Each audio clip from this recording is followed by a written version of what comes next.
Christ Mass, the definition, Christ Mass. Christ is the anointed one. Mass is a worship. So when you worship Jesus, that is called Christmas. Christ mass అనేటువంటి మాటకు నిర్వచనం ఏంటనగా, Christ అనగా అది అభిషక్తుడు అని, mass అనగా ఆరాధించుట. నీవు యేసుక్రీస్తును ఆరాధించుటయే నిజమైన Christmas. Whenever you worship, that is a Christmas. నీవు ఎప్పుడు దేవుని ఆరాధిస్తావో అప్పుడే నీకు Christmas. Christmas doesn't come once a year. Christmas అంటే సంవత్సరానికి ఒకసారి వచ్చేది కాదు. If you are a born again Christian, నీవు తిరిగి జన్మించిన క్రైస్తవుడు అయితే, if you gave heart to Jesus, నీ హృదయాన్ని యేసుకి ఇచ్చినట్లయితే, every second in your heart you have a Christmas joy. నీ హృదయంలో అనుక్షణము కూడా క్రిస్మస్ సంతోషమే. How many believe that? ఎంతమంది నమ్ముతున్నారు? క్రిస్మస్ అంటే కేక్ కట్ చేయడమే కాదు, క్రిస్మస్ అంటే క్యారల్స్ పాడడమే కాదు, క్రిస్మస్ అంటే కేకలు వేయడమే కాదు, క్రిస్మస్ అంటే క్లాతింగ్ ధరించుకోవడమే కాదు, క్రిస్మస్ అంటే హృదయం మారిపోవాలి. యేసు కొరకు యేసును మన గుండెల్లో చేర్చుకోవాలి.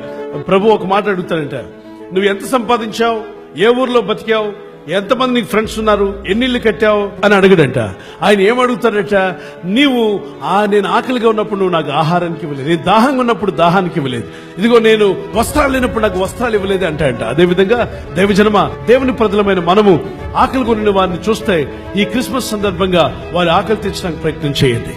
వాళ్ళకి కడుపు నిండా ఆహారం పెడుతుంటే తినేటప్పుడు వాళ్ళు అంటారు, ఏం బాబు ఎందుకు పెట్టారు, మీ ఇంట్లో పెళ్ళా, మీ ఇంట్లో ఏమైనా ఫంక్షనా అంటే, కాదమ్మా యేసు రక్షకుడు నీ కొరకు జన్మించాడు, ఆ యేసు ప్రేమను బట్టి పెడుతున్నానమ్మా, నేనైతే ఇచ్చే రకాన్ని కాదు, పెట్టే రకాన్ని కాదు.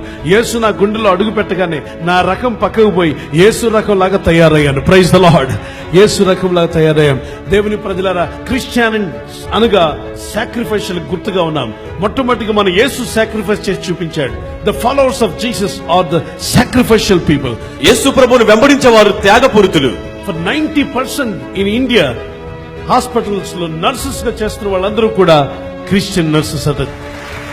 In India, more than 80% of health is coming from Christian hospitals. 80% పైగా వైద్య సేవలు అందిస్తూ ఆరోగ్యాన్ని కలిగిస్తున్న క్రైస్తవ ఆసుపత్రులకు దేవునికి మహిమ కలుగును గాక. 60% of education is coming from Christian institutions, Christian schools. 60% వరకు విద్య క్రైస్తవ విద్యా సంస్థల నుంచి వస్తున్నటువంటి విద్యను మరి అనేకులు నేర్చుకుంటూ ఉన్నారు. దాన్ని బట్టి దేవునికి మహిమ. క్రీస్తు పేరట క్రిస్మస్ చేసుకునే వాళ్ళందరూ కూడా ఇలాంటి విషయాలు చేసినప్పుడు దేవునికి సంతోషం.